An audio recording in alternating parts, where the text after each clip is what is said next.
আজ আমি আপনাদের সাথে শেয়ার করব আমি কিভাবে গরুর পায়া রান্না করি। হ্যালো গাইস, আসসালামু আলাইকুম। কেমন আছেন সবাই? আশা করি সবাই ভালো আছেন।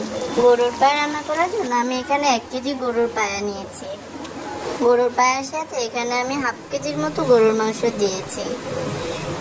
এরপর আমি গরম মশলা দিব। এখানে আমি কিছু দারচিনি, এলাচ, তারপর লবঙ্গ দিব, তেজপাতাও দিব। এরপর হাফ কাপ পেঁয়াজ কুচি দিব।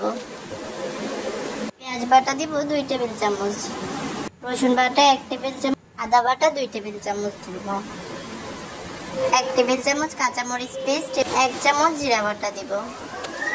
এরপর স্বাদ মতো লবণ দিব, হাফ চামচ দিব হলুদের গুঁড়া, 1 টেবিল চামচ মরিচের গুঁড়া, 1 টেবিল চামচ জিরা এবং 1 টেবিল চামচ ধনিয়া গুঁড়াও দিব। এরপর হাফ কাপের মতো সয়াবিন তেল দিব। এরপর মশলাটাকে মাখিয়ে আমি আধা ঘন্টার জন্য রেখে দিব। আপনারা চাইলে সাথে সাথেও চুলাতে বসিয়ে দিতে পারেন।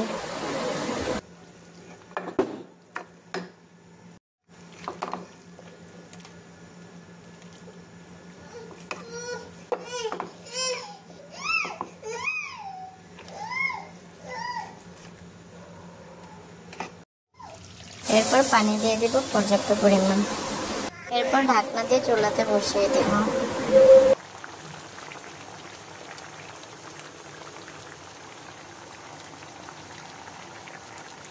এরপর কিছুক্ষণ ভালো করে রান্না করে আমি কিছু কাঁচামরিচ দিয়ে দিব। এরপর চুলার আঁচটাকে মিডিয়াম করে ঢেকে দেব।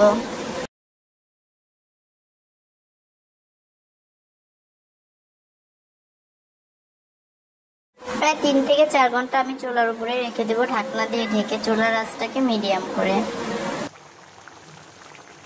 এরপর যখন নরম হয়ে আসবে, এখন আমি তেলের ভিতর বাগার দিয়ে দেব। তার জন্য আমি এখানে কিছু পেঁয়াজ কুচি, তারপর রসুন এবং শুকনো মরিচ দিয়ে নেব।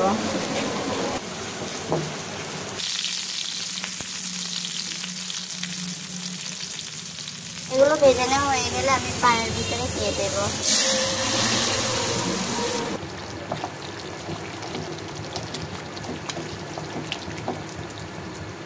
সাথে আমি কিছু গরম মশলার গুঁড়িও দিয়েছি 1 চামচের মতো।